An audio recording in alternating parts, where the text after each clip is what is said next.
Okay, Desi Doyen, I guess the big question today is, what will arrive in Hawaii first, a hurricane or President Obama?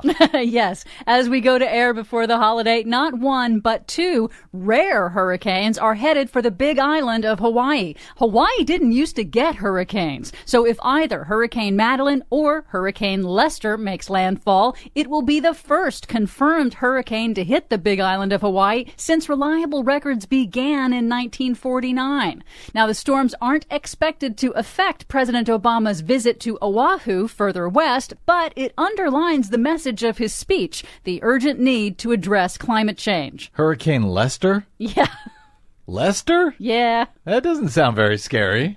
But before Hawaii and before his trip to the G20 summit in China, President Obama stopped over at the 20th annual Lake Tahoe summit on the California-Nevada border on Wednesday. Hello, Tahoe!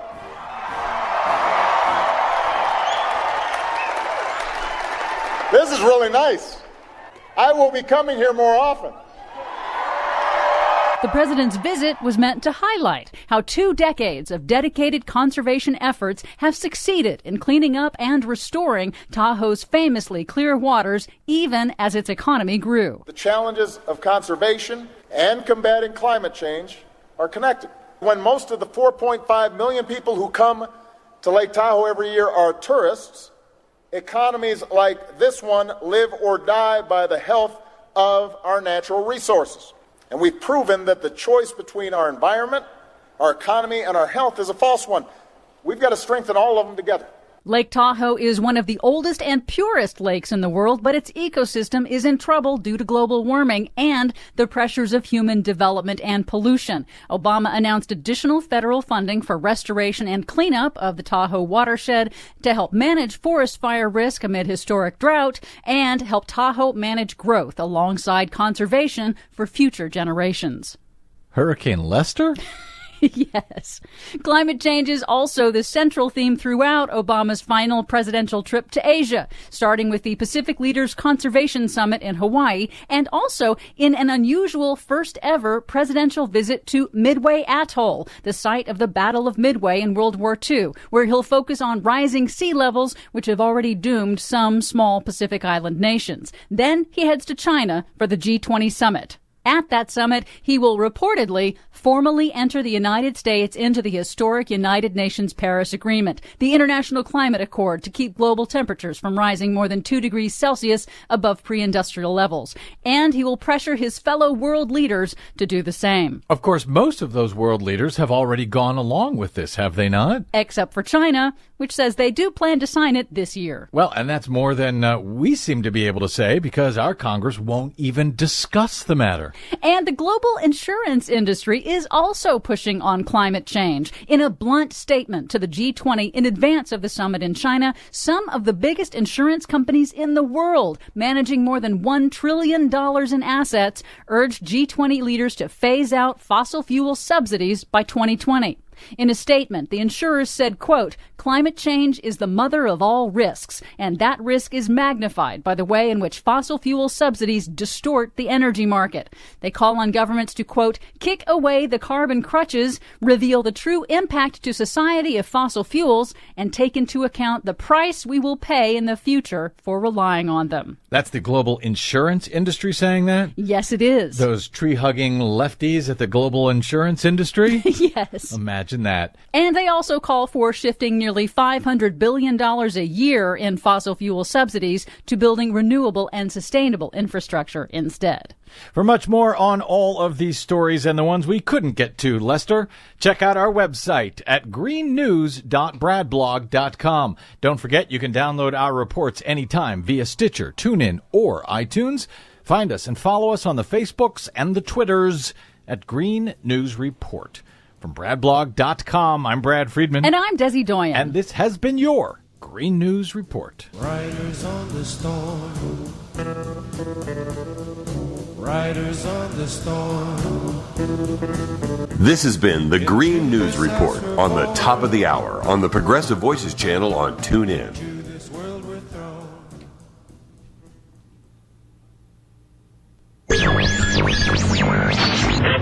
Merry The fault. We believe that all men are created equal. To the magnificent mosaic that is America. From radio beacon to radio beacon. I have a dream today. Change has come to America. Knock, knock. Who's there? It's a figment of your imagination. Randi Rhodes Show. Turn up your mind. Sadly, the American dream is dead. I am officially running for President of the United States. It's Friday, you bastards. You know, girls, it's great to live in a democracy today, where freedom is everywhere. But girls, we often take this freedom for granted. Freedom of speech. Yes. Freedom of thought. What? And freedom of action. Sure.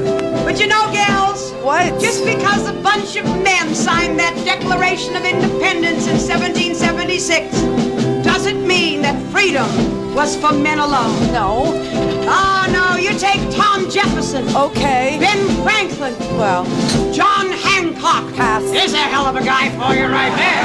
Passing. All these men had wives. Yes. They probably had a few broads on the side, too. The right side. These women wanted freedom just as much as their men did. Yeah. But, gals, I wonder, do we? I think it's time that we women thought about it a bit. Okay. Hell, I think it's time we did something about it. Hell. So come on, fellow females of the 20th century. 21st. Be glad that you're an American. I am. Proclaim your freedom. Freedom. And attention. Oh. Pledge allegiance. Allegiance. And... Hey! Pepe! Hey! Bounce 'em, Peppy. Yeah. Bounce 'em. Why did they name their meme after give it a Hispanic name? Why Pepe? Why Pepe? Why did they give it a Hispanic name? It's a frog and it's got a Hispanic name. I don't understand the white supremacists. I don't. I want to try. I can't. I'm done. But listen, this is really crazy. Half of Donald Trump's Hispanic advisory board has resigned. I know the first thing I thought of was only half. And then the second thing I thought of was he has a Hispanic advisory board. Really? Yes, he did. And he's got half of them left. But the good ones are gone, like Jacob Monty, the National Hispanic Advisory Council. He left. He's gone. He said he felt misled. Really? What part of rapist didn't you understand, Mr. Monty? What part of rapist was confusing to you? But I guess he said, he doesn't want to be misled. He left out the word anymore. Because I don't understand what part of criminals and rapists and they're not their best and they're, I'm not really clear. But anyway, the truth is nobody's misled by Donald Trump. Donald Trump is leading us right down the path to hell, and people are willingly going. That therein is the problem. So Jacob Monty is gone. Ramiro Pena, he's the Texas pastor of Church of Christ in Texas, and he said, I don't have any time for a scam. But you did. Now your dance card's full? I don't... okay, but good. Alfonso Aguilar, the Latino Partnership for Conservative Principles, he's out. So they're left with, the B team of surrogates. Latino, these are the people that are going to help Donald Trump do the Latin outreach, the Latino outreach, which is interesting because the Latino outreach consists of one finger, and I'll let you pick which one. But they're stuck now with guys like this one. This one's fabulous. This is Marco Gutierrez. Marco Gutierrez is part of the remaining Trump Latino outreach surrogates. He appeared on Joy Reid, who's filling in for what's his name, Chris Hayes on is it Up still, or is it no? It's All In. We're all in. It's an innie. Never understood the names they gave these shows. But, okay, so Marco Gutierrez is like one of the remaining Latino surrogates for the Donald. And here was his brief appearance on Joy Reid, filling in for Chris Hayes. My culture is a very dominant culture. And it's imposing and it's causing problems. If you don't do something about it, you're going to have taco trucks every corner. Wait a minute. I'm sorry. Hold on a second. I have to let Adriano in here. I don't know. I don't even know what that means, and I'm almost afraid to ask. I'm offended. Well done. See, now this will give you a real feel for who is still on the Donald Trump Latino outreach, surrogate list. I mean, first of all, a taco truck on every corner, it would be a great thing. Have you ever seen what they eat at the Iowa Fair? I mean, they would just take it and fry it and then, say, that's delicious. It's almost as good as the fried Twinkie. But there are taco trucks everywhere. I live in Florida. There are taco trucks everywhere, and they're so delish. El Carbone is my favorite one. Right? You go there after you go to a movie. You go there after you go to a concert. You go there after you had a couple of beers and you need that hangover food, the food in your belly to prevent that. This is a great place, I got to tell you. But what? I mean, this is the most amazing, freaky thing I've ever seen. His argument for Trump is, my culture sucks. My culture is so aggressive. You don't want us here? Really? That was his argument. A taco truck on every corner is a better deal than a chicken in every pot. Because who the hell eats boiled chicken? Nobody. But he said, my culture is a very dominant culture, and it's imposing, and it's causing problems. And if you don't do something about it, you're going to have taco trucks on every corner. Now, that's a proud Hispanic. This is what he's left with. And it just freaks me out. It really does. Note to African-American surrogates who are currently supporting Donald Trump. Trust me, after Saturday, tomorrow, when he goes to Detroit, you're going to be calling your friends, Jacob Monti, Ramiro Pena, and Alphonse Aguilar, and saying, how do you get out of this mess? How? How do you do it? Because Detroit, that black church, Donald Trump is going to a black church in Detroit. This is a guy who routinely offends black people and God. So this is going to fit like the OJ glove. You know what I mean? This is not going to be a good fit. So he's going to visit a black church, even though everything about him is at odds with the black part and at odds with the church part. But he's still going to go. Now, we told you earlier in the week that he was only going to go because the pastor said he could sit and listen, and they weren't going to give him any time to speak. They didn't really trust that he could, speak to the congregation. And so, they invited him to come sit and listen. Well, apparently this got around. And so now there's a rumor that he might get 10 minutes to speak to the congregation. But we do know he will be interviewed, and this was always scheduled by the pastor in a session closed to the public. Now we find out from the New York Times, who did an amazing job on this story. They found that the questions have already been given to Donald Trump, and the answers have all been prepared in advance. Now, I don't think you would take this many precautions if you were going to speak to ISIS. Okay, I just don't. But this is Donald Trump. This is his campaign. They're scripting him now so that he doesn't, and by the way, these answers were all written for him by black Republican advisors, and they're still offensive. Maybe because they were written by black Republican advisors. I mean, I'm just guessing over here. So I don't know what they're supposed to do with this. They got a candidate who's either got Tourette's syndrome or a terrible case of bipolar disorder, or is being written scripts for speed, or of some sort. But he's so tomorrow, I guess he'll steer away from the word racists. I guess that's, that. But I know what the questions and answers. Now the pastor was on TV today and he said, no, I'm going to trip them up. They think that they have my questions, but I'm not going to ask the ones that I gave them. I'm going to ask different ones. And might I suggest, note to yourself, Pastor, that you ask him about Atlantic City going bankrupt and what he did to that community and why that community is all boarded up and why that community failed and how he sucked all the money out of that particular city. And that because that's what happened to you in Detroit, where this black church is, where Donald Trump will be. And it makes nothing but sense to me for the pastor to say, why should we trust you when, look, when you became the big, the big cheese in Atlantic City, when you were, employing half the city with your 3 casinos, as soon as you started making money, you took it out of the community and you let everything go bankrupt. You let everybody go out of a job. And then your friend Carl Icahn came in behind you to handle the bankruptcy proceedings. And the first thing he did was cut all the employees' benefits. They cut their pension funds. They cut their health care. They cut their overtime.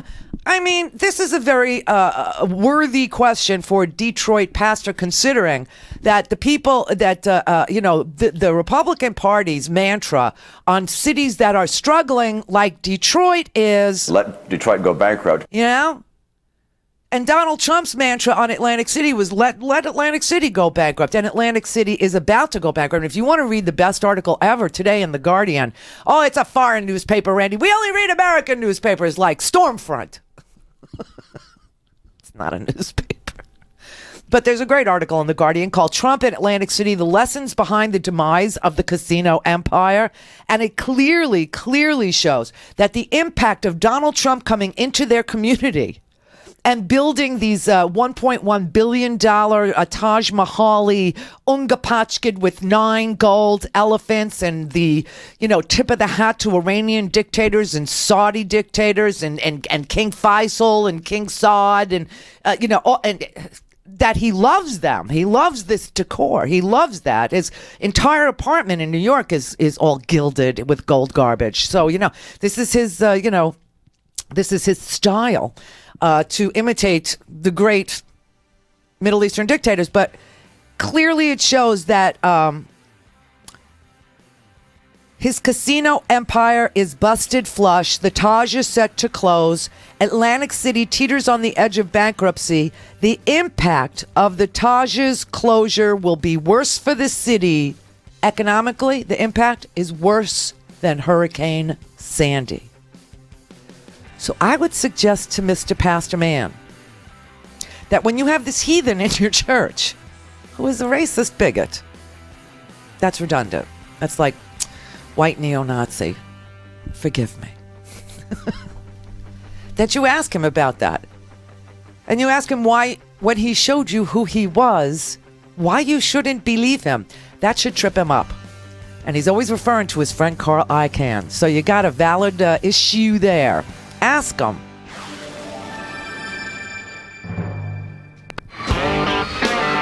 For a commercial-free, on-demand, whenever, wherever listening experience, visit RandiRhodes.com for your personal premium podcast today.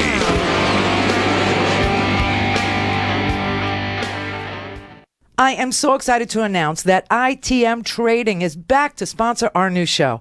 ITM Trading is a precious metals company that was a very loyal sponsor of mine for years and years, and our reunion couldn't have happened at a better time. 2016's been great for me and for gold. Did you know that gold outperformed the Dow this year by over 3 times? Since January, the Dow Jones is up 8% and gold is up over 26%. Some of the wealthiest and most powerful people in the country are diversifying huge sums of money into gold because they know diversification is the key. And maybe it's time for you to get diversified too. It's time to talk to my friends at ITM Trading about gold and how it can help you.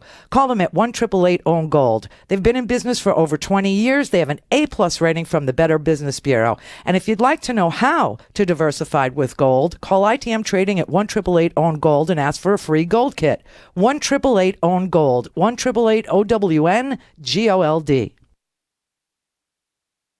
I'm Rick Smith, and this is Labor History in 2. On this day in labor history, the year was 1974. That was the day that President Gerald Ford signed the Employee Retirement Income Security Act. The act was passed over growing concern about the mismanagement of private pension plans in the country. In 1963, the Studebaker Corporation closed its auto plant. Its pension plan was a mess. Nearly 7,000 workers received only 15% of their pension or nothing at all. Across the country, more and more workers were relying on private pensions. In 1960, 21.2 million workers had private pensions. By 1970, the number stood at 30 million. The funds in those pension plans had nearly tripled in that same decade to $138 billion.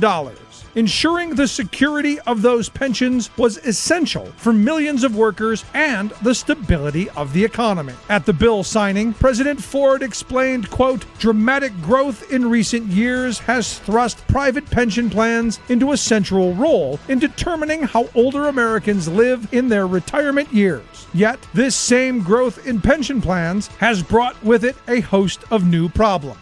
Many workers have ultimately lost their benefits, even after relatively long service, because when they left jobs, they thereby gave up rights to hard-earned pension benefits. Others have sustained hardships because their companies folded with insufficient funds in the pension plan to pay promised pensions. In addition, some pension funds have been invested primarily for the benefit of the companies or plan administrators, not for the workers. It is essential to bring some order and humanity to this welter of different and sometimes inequitable retirement plans within private industry." President Ford signed the bill on Labor Day and outlined minimum standards for private pensions.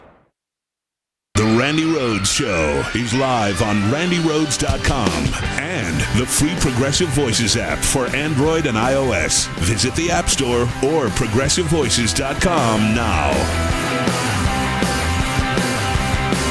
So, I was looking at the Donald Trump speech in Mexico again because I got to listen to it with you. We were live when he arrived in Mexico, and I got to listen to it with you. And there's rumors out there that are, I guess I could repeat them, but I don't endorse them because I don't know, that Donald Trump is on amphetamines.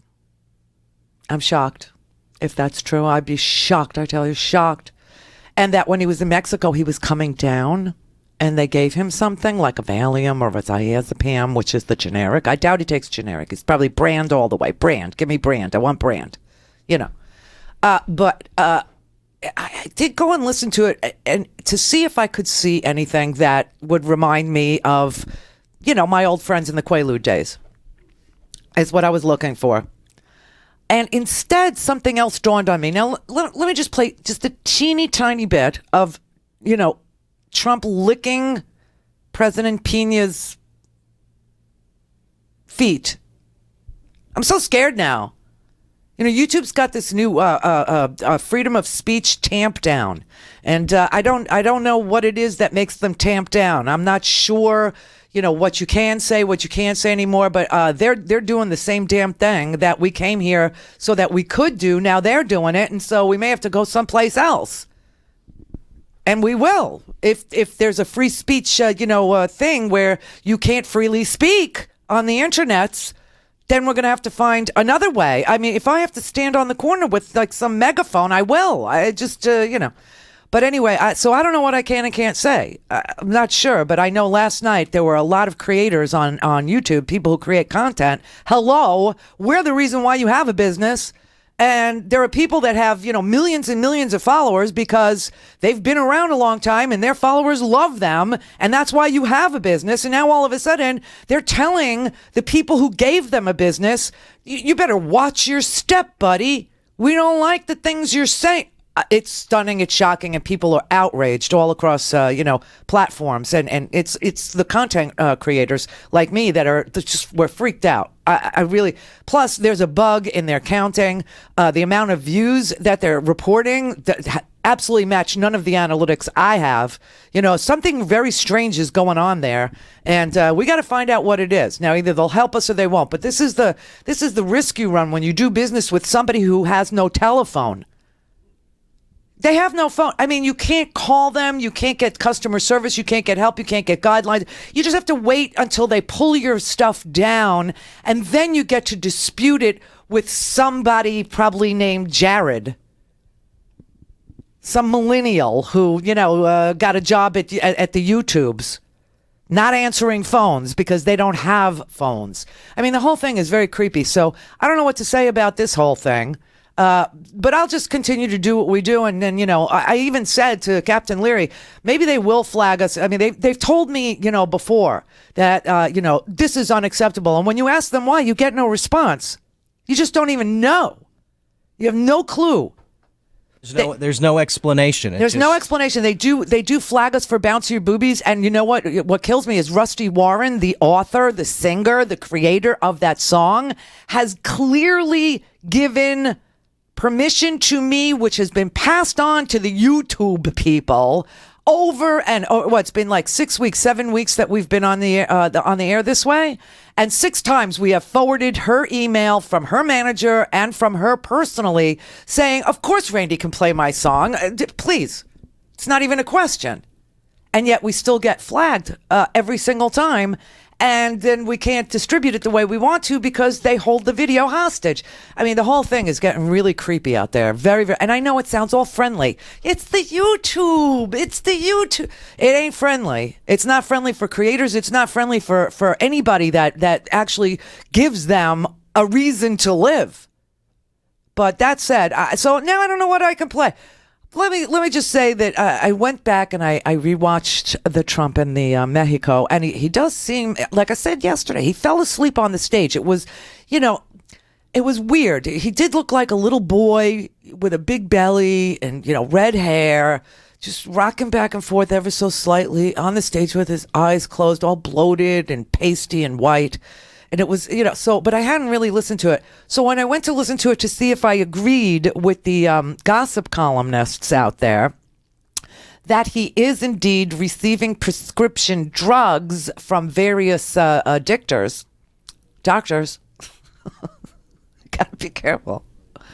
I had another thought. Now listen, bear with me here. I'm going to play you just a very brief little thing from the Mexico appearance where he's licking the feet. I said feet, YouTube. Oh, he's licking Peña's ass. And I happen to have a tremendous feeling for Mexican Americans, not only in terms of friendships, but in terms of the tremendous numbers that I employ in the United States. And they are amazing people, amazing people.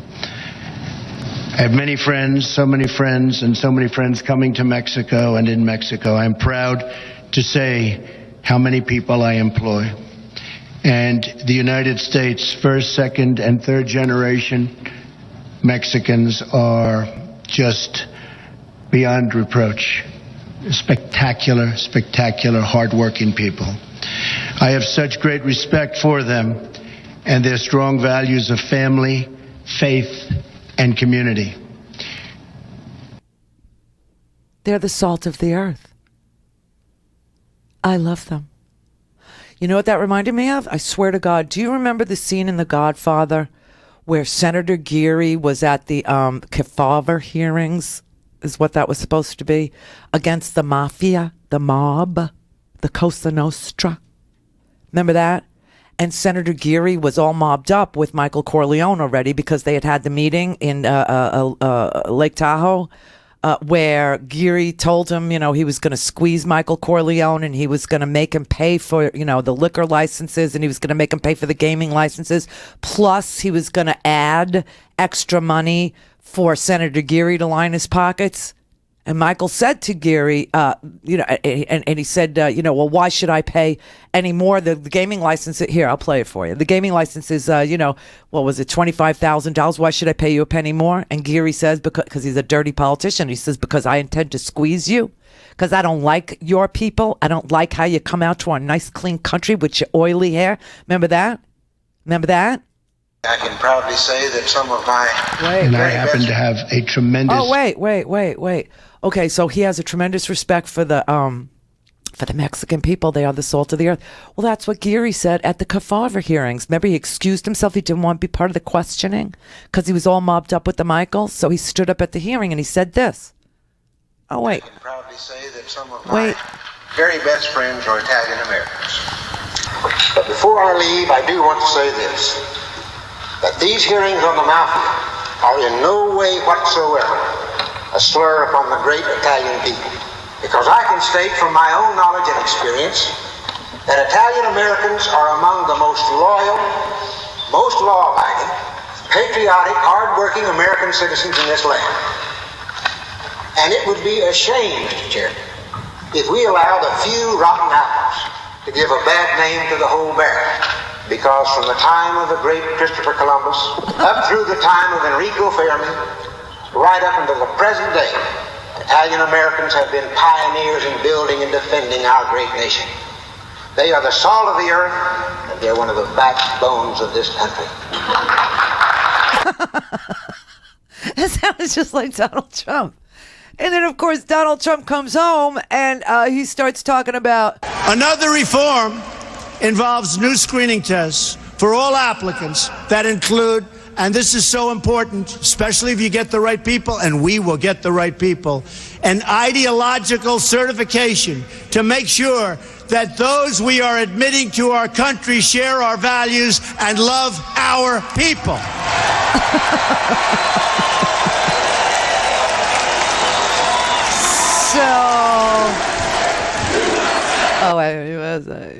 So there are two Donald Trumps. It's Victor Victoria. It's Mrs. Doubtfire, right? I mean, and that's Senator Geary too. Now, the reason why Senator Geary is able to squeeze Michael, and the reason why Michael is able to stand up to Senator Geary and tell him, Let's cut out the bullshit. I don't want to spend any more time here than I have to. You can have the license. Price is $250,000, plus a monthly payment of 5% of the gross. Of all 4 hotels, Mr. Corleone. Now, the price for the license is less than $20,000, am I right? That's right. Now, why would I ever consider paying more than that? Because I intend to squeeze you. I don't like your kind of people. I don't like to see you come out to this clean country in your oily hair, dressed up in those silk suits. You try to pass yourselves off as decent Americans. I'll do business with you, but the fact is that I despise your masquerade, the dishonest way you pose yourself and your whole fucking family.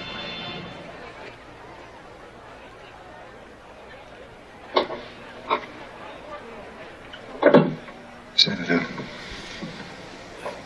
we're both part of the same hypocrisy. But never think it applies to my family. All right. Some people have to play little games. You play yours. So let's just say that you'll pay me because it's in your interest to pay me. But I want you to answer in the money by noon tomorrow. And one more thing.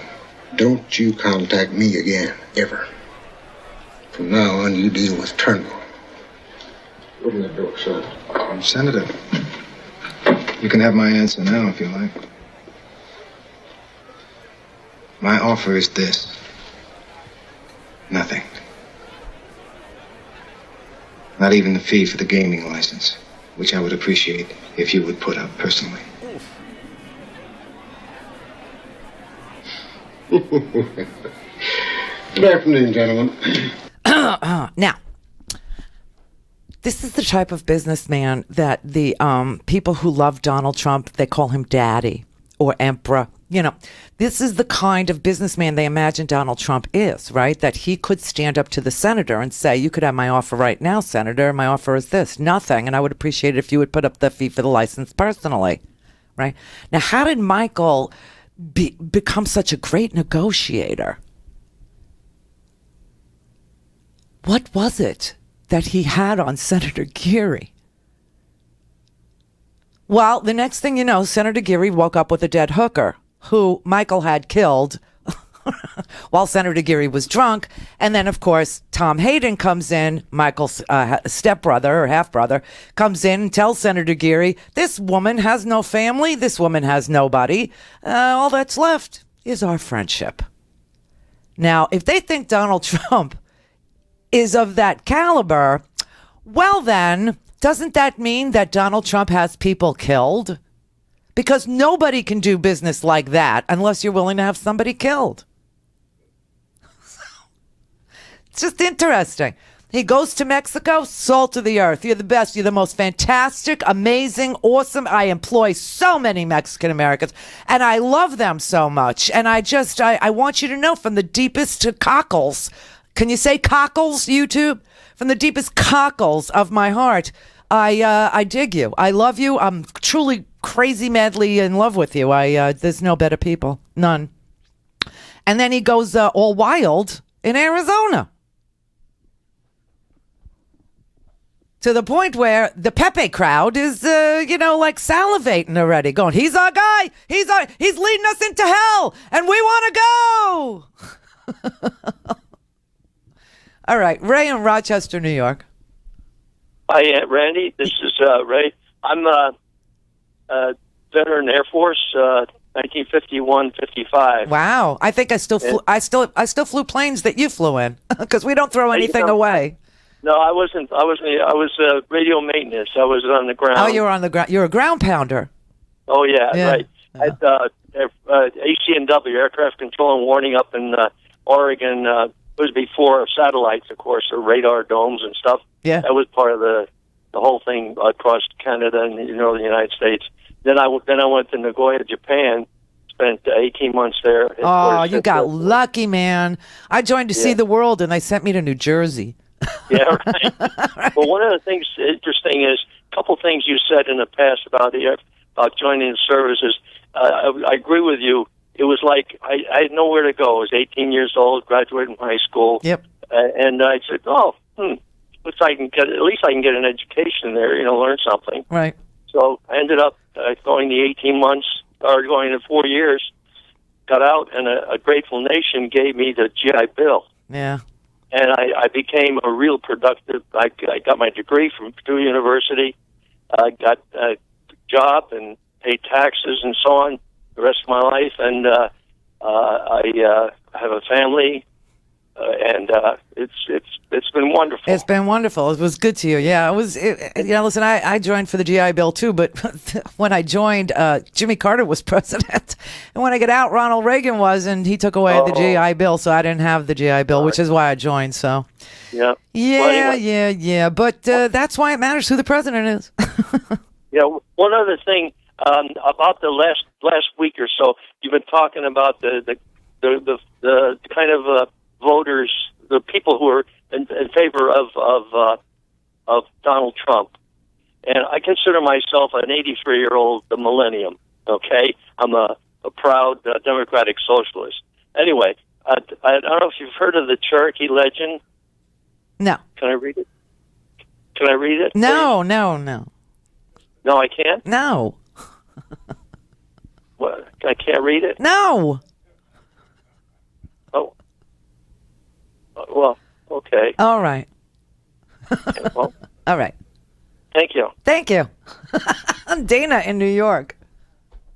Hey, Randy. Are these the automated YouTube spiders that are like punching up your movies, or is this people actually making personal reports?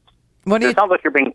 YouTube. They have these. They have the software that tracks, content, and if they see something that isn't, perceived as being, on the up and up, it'll get flagged. But a lot of times, people, especially, you're probably getting trolled by right wingers who, just to gum up the show, they'll flood YouTube with bogus reports. Because virtually everything you do is covered by fair use. No. And- No. YouTube has, very strict copyright laws. And so, of course, I have an ASCAP license, but I don't play music. I don't dare because they don't have people there who have a file for you that say, oh, this is Randy's YouTube channel and Randy has an ASCAP license. Therefore, Randy can play music. I paid for the ASCAP license and they still don't give a rat's ass. And I still can't play music. Every time I do, they send me a copyright infringement thing and you have to argue with them on the back end, which screws up your whole day's business. Okay. Because you're making a business out of this and they will destroy your business rather than, look in the file because there's no one there to look to see, oh, she's allowed to play music. She has an ASCAP license. Same thing with the Bounce Your Boobies song, which I've been playing for 20 years. That Rusty Warren wrote a letter for them saying, I'm the author, I'm the creator, I'm the singer, I'm the composer. She can play my song. And yet every Friday they flag us and they make us prove all over again that we are allowed to play that song by virtue of the creator saying that we can play the song. So now, yesterday, YouTube comes out with a new policy. And this policy says that they don't want any harsh language. Now, no one knows what harsh language is. But there are people, that are content creators who have enormous followings who do, various different things on the internet. And all of a sudden, their shows are being suspended, taken down. And on the back end, you're supposed to deal with it. Well, you depend on people buying your podcast. You depend on people going to your YouTube channel and subscribing. You depend on the authenticity and the reliability of their analytics in order to show how many viewers you have. And all of a sudden, we went from 6,100 views down to 353 views. They're flagging you for copyright infringement. They're telling you if you use harsh language, they'll pull your stuff down and then you could deal with it. Well, they're costing us big money. I mean, they're costing us a whole day's work, a whole day's, fundraising or a whole day of selling podcasts. And they have no responsibility whatsoever. And there's no one you can talk to. And so you just lose money for that day. And then, you have a business model that includes disseminating that video, but they hold the video hostage. So you can't disseminate the video and that eats into your profits too. I mean, that's class action. It is class action and people are starting to talk about doing so. And you know what? If anybody does put together a class action, I will be a member of the class. My boss, my boss is a composer and he was actually asked to write an amicus brief for Golan v. Ashcroft, because in publishing, music is driven entirely by copyright law. So this gets to that point. We're happy to dive into this with you. Yeah, I would love to because, frankly, I respect artists a lot of my friends are the creators of the music that I would want to play. And so, rather than get, each person to go to their agent, I just got an ASCAP license, which means I can play ASCAP licensed music, which is most of the stuff I want to play. But God help you if you play it, because there is nobody at YouTube that keeps a file that says, oh, she's allowed to do this, so don't pull her show. So I live in fear. I can't play any music because they only want to know on the back end after they've ruined your entire day's business. Now, we can't lose days of business because they don't have personnel that to keep a file to make sure they're enforcing copyright law properly. Either enforce it properly or don't enforce it at all because you're costing people an enormous amount of money. Absolutely. Well, on a quick positive thing, right quick, in tribute to the Godfather stuff you've been doing today, Luca Brasi wants to say, Randy, I want to congratulate you on reaching another Friday. And I hope that your first beer is a masculine beer. And now I'm going to leave you alone now. Thank you for giving me your time. You're welcome, Luca. You've always been loyal. Thanks. All right. Yeah, I mean, this is very frustrating. It just seems like wherever, ever I go, you go because you hope that you will be free to shine, free to do your thing, free to express yourself. And everybody promises you that. At the beginning, and then all of a sudden it's like, you have to have guests and we're picking them for you. What? You have to have a sidekick and we're picking it for you. And by the way, it's going to be the president of the company's brother. What? So you grit your teeth and you do what you can do. You know, you say, oh, you want guests? Okay, I'll book Pat Buchanan on your liberal radio network. That's what you want? Let's talk to Luca. Well, not Luca Brot. Let's talk to I can't remember his name. All things Randy at RandyRhodes.com. Go for launch. Speaking truth to power, The Randi Rhodes Show.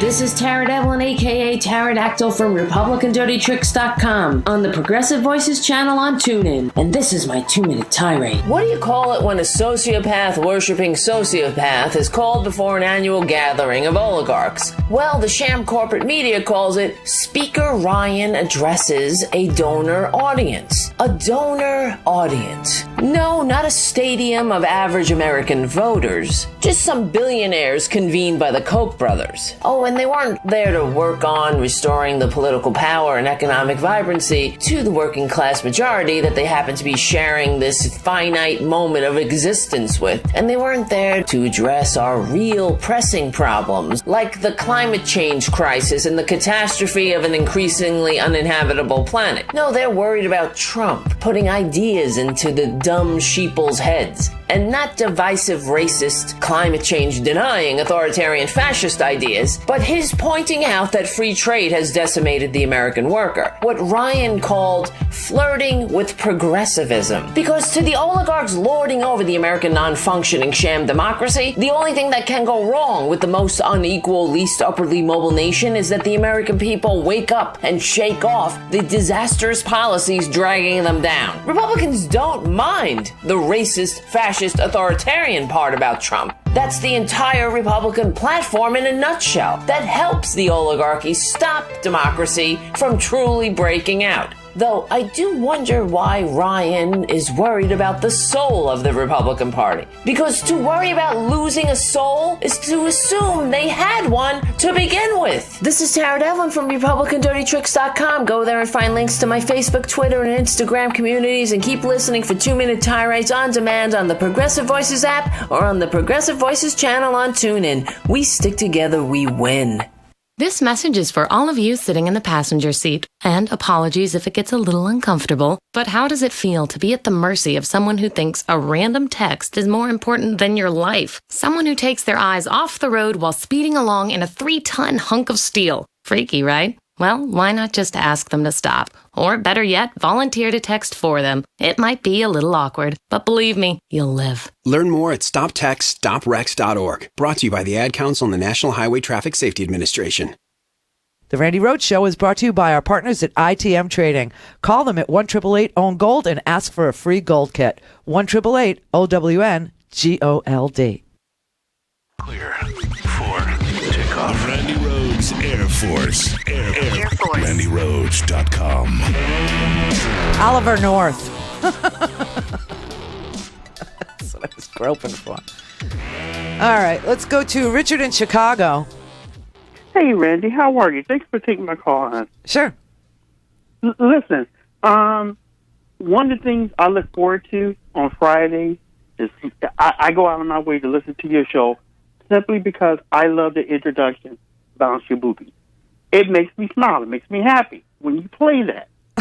So it's ironic that you'll be talking about this today because yesterday, Norman Goldman spent over 2 hours ranting and raving about YouTube and Facebook over the exact same thing. Yeah, something's going on. Now. Yeah, something really evil and untoward is going on in the friendly little YouTubes and Facebooks. You know, it's most. Yes. Listen, I don't know what the problem is with Facebook, but I do know what the problem is with YouTube, and it's really, really dangerous. It's dangerous, and you know what? People like Norm. I love Norman. You know that. People like Norman. Oh, yeah. We're great friends. People like Norman and me and other people that, depend on these distribution outlets for, to make them money and to make us money. We don't understand why they're attacking the people that are creating an entire business for them.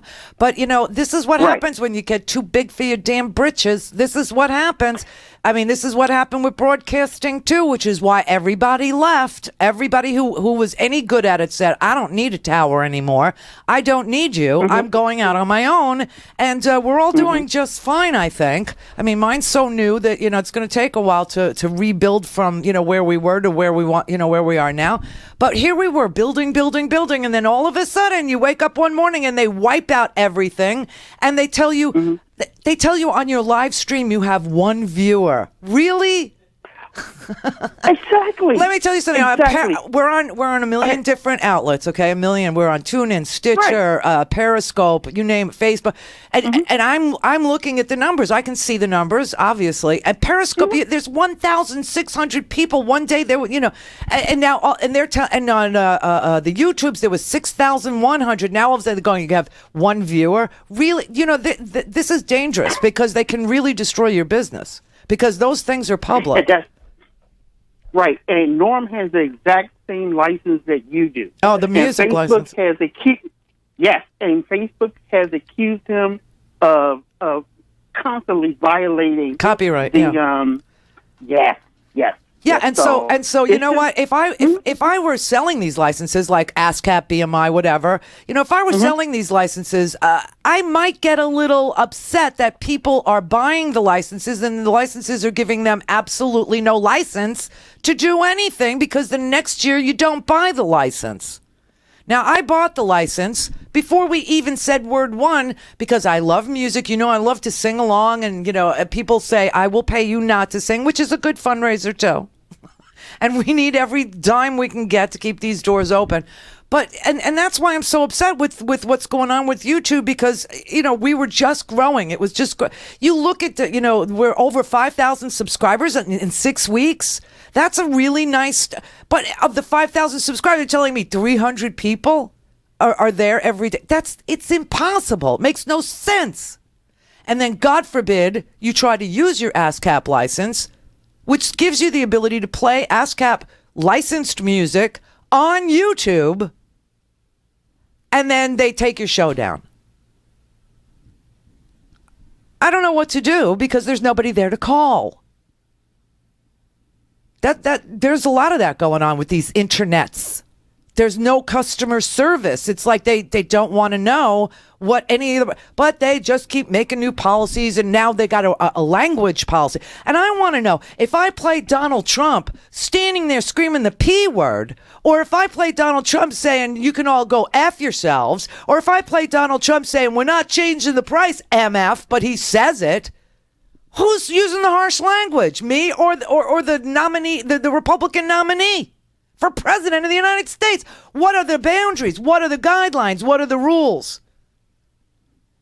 It's freaky and it's dangerous, and I don't know why they're doing it, but hey, listen, if we have to build another platform or go someplace else, then that's what we'll do. Because I've been through this rodeo too many times where you start down the road with somebody and they go, oh, no, we won't control your content. You're free to do whatever you want, anything you want.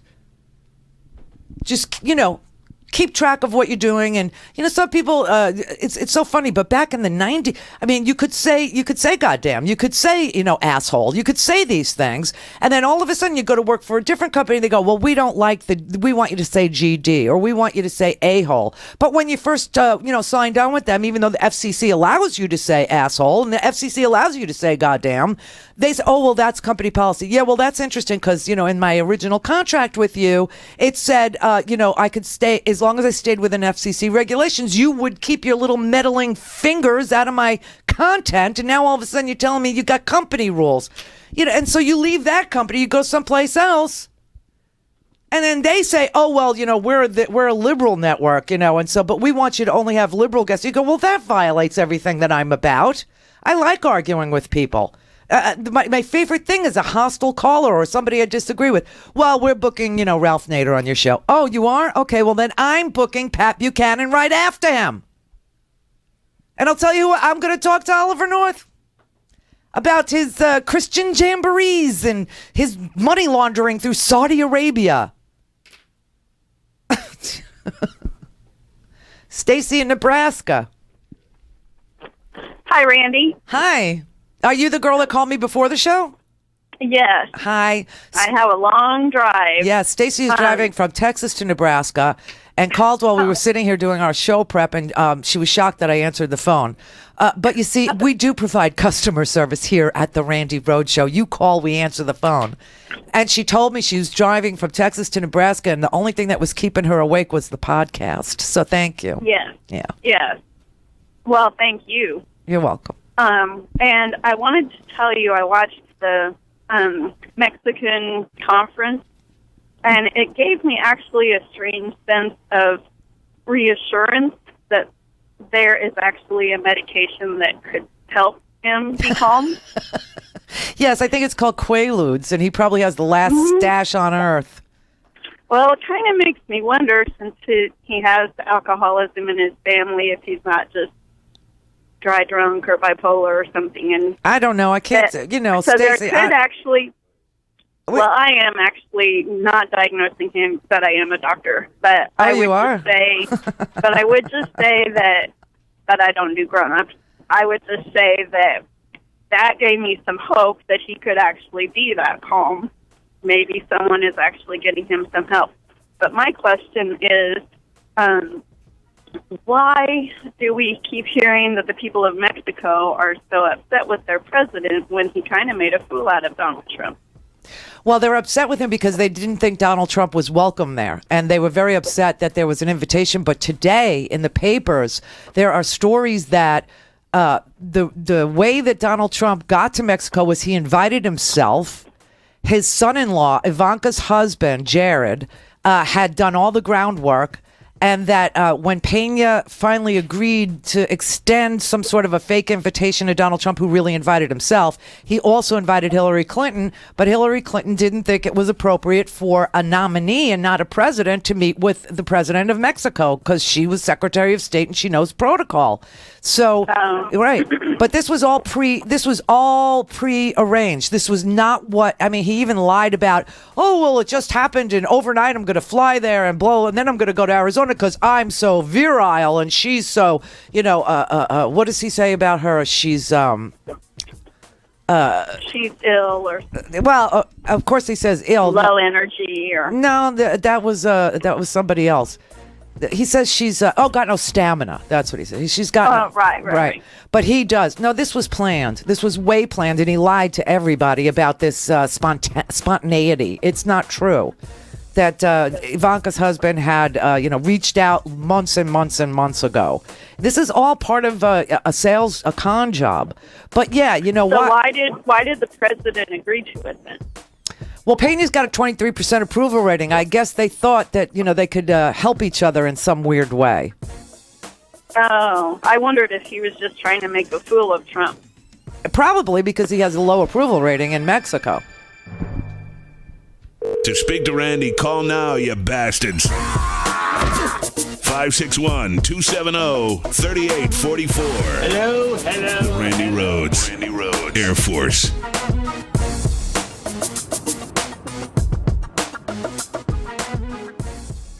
Your phone can be a source for progressive power. Yes, it can. Credo Mobile is a progressive phone company. So what does that mean?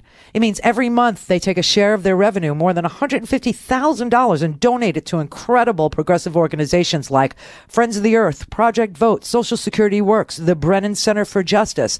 Even better, Credo lets people vote every month to determine how they divide this pool of funding. Not only does Credo fund progressive causes, but you get to use the phone of your choice with great service. Right now, Credo has a special deal for Randi Rhodes Show listeners. Go to Credo Credo.com/Randy and get $150 off any smartphone of your choice, plus 50% off unlimited talk and text for 1 year. Just go to credo.com/Randy, credo.com/Randy, credo.com/Randy, or call 1-888-533-8225 and tell them Randy from the Randi Rhodes Show sent you. The phone company that represents your values, credo.com/Randy. You're listening to WIN, Workers Independent News, a production of Diversified Media Enterprises. I'm Doug Cunningham.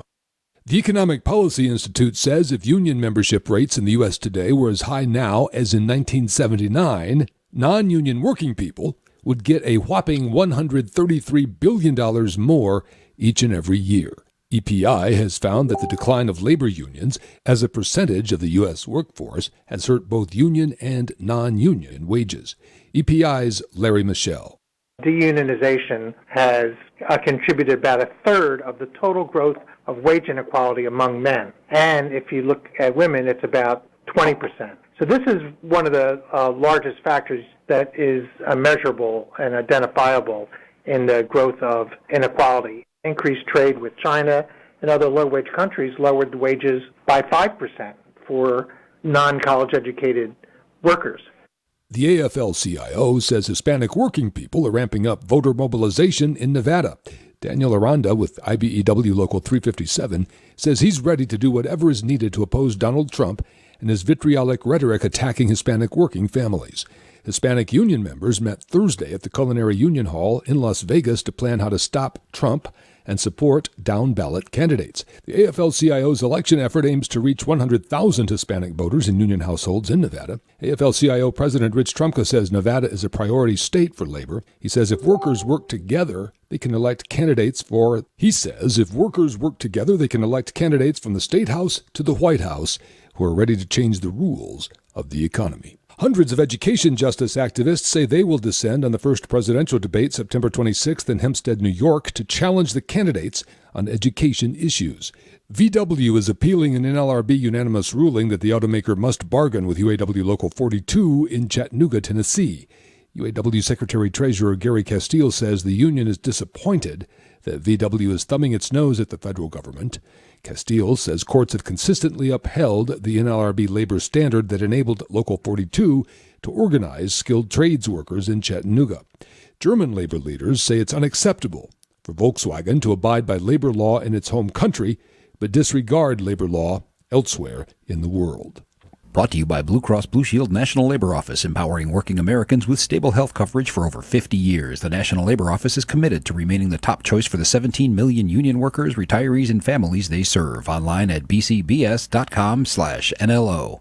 Workers Independent News is heard daily on The Rick Smith Show, live 3 to 6 p.m. coast to coast at thericksmithshow.com. The Rick Smith Show, where working people come to talk. You've been listening to WIN, Workers Independent News. For more information, visit laborradio.org. Hi, we're back, and everything is possible again. Isn't it beautiful? Well, if you want to keep it this way, buy a stinking podcast. Oh, yes, you have to buy a stinking podcast. And you get that at RandiRhodes.com. where we're open all day, all night long. RandiRhodes.com. Get your stinking podcast. On the eve of the most important election of our time, bring your friends to an unprecedented event.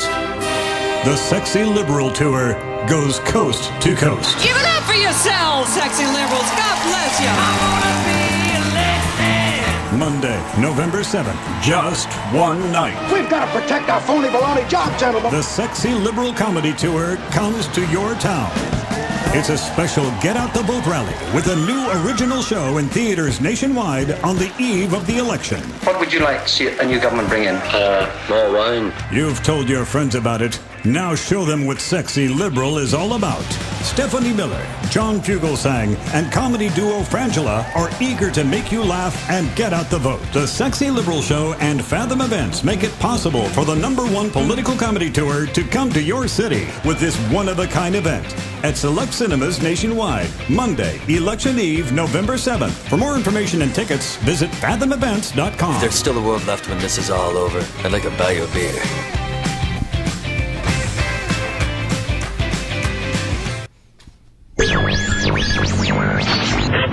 Mary, how does little man? The fault. We believe that all men are created equal. To the magnificent mosaic that is America. From radio beacon to radio beacon. I have a dream today. Change has come to America. Knock, knock. Who's there? It's a figment of your imagination. Randi Rhodes Show. Turn up your mind. Sadly, the American dream is dead. Oh, God. I am officially running for President of the United States, and we are going to make our country great again. He's a jackass. He is a jackass. Now, can we say that, YouTube? Can we say jackass? Because the president just said it right there. And Donald Trump says MF. And, I don't know. But the whole thing is just, it's creeping me out. It seems like no matter how hard you work, no matter what you build, no matter how, how diligent you are, there's always somebody to, say, oh, no, you can't do it. You can't. Oh, yeah, we can. Yes, we can. Si se puede.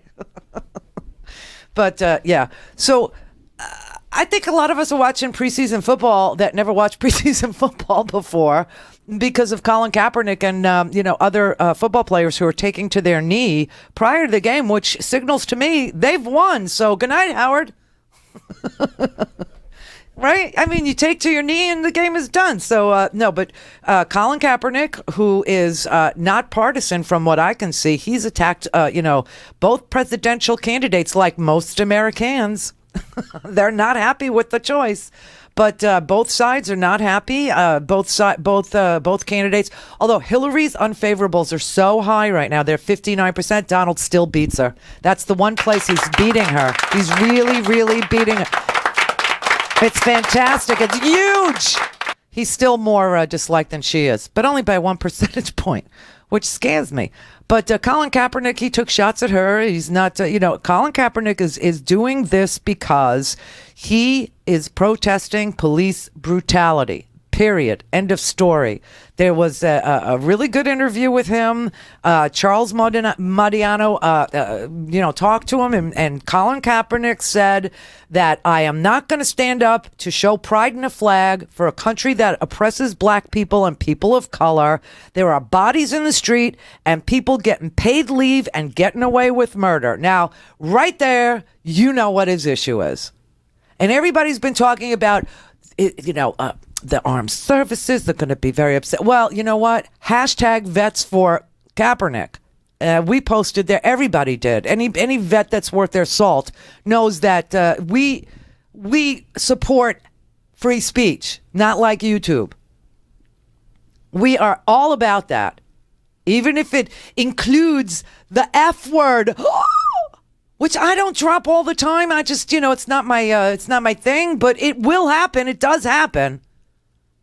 He said, these aren't new situations. This isn't new ground. There are things that have gone on in this country for years and years and have never been addressed, and they need to be. There's a lot of things that need to change. One specifically, police brutality. There's people being murdered unjustly and not being held accountable. People are being given paid leave for killing people, and that's not right. That's not right by anyone's standards. He said, yes, I'll continue to sit. I'm going to continue to stand with the people that are being oppressed. To me, this is something that has to change. When there's significant change and I feel that flag represents what it's supposed to represent, I'd be careful about the national anthem and what it represents because two things. National anthem's a war song. Think about it. It's all the rockets' red glare, bombs bursting in air. Gave proof through the night that our flag was still there. It's America the Beautiful doesn't really make you want to tackle somebody, and that's why we don't do it. But you know what? Maybe we will stop playing the national anthem before every freaking sports game. Wouldn't that be something? Wouldn't that be good? Everybody just kind of trods, and you all live for the last. And the other thing about Star Spangled Banner, it's a drinking song, is what it is. It's an old English drink. So you should really have yourself like a pitcher or a mug of pale ale there, and chug when they get to "Of the Brave," just chug it. But he says people are dying in vain because this country isn't holding their end of the bargain up as far as giving freedom and justice and liberty to everybody. That's something that's not happening. I've seen videos. Well, you won't see them on YouTube anymore because that might be too harsh.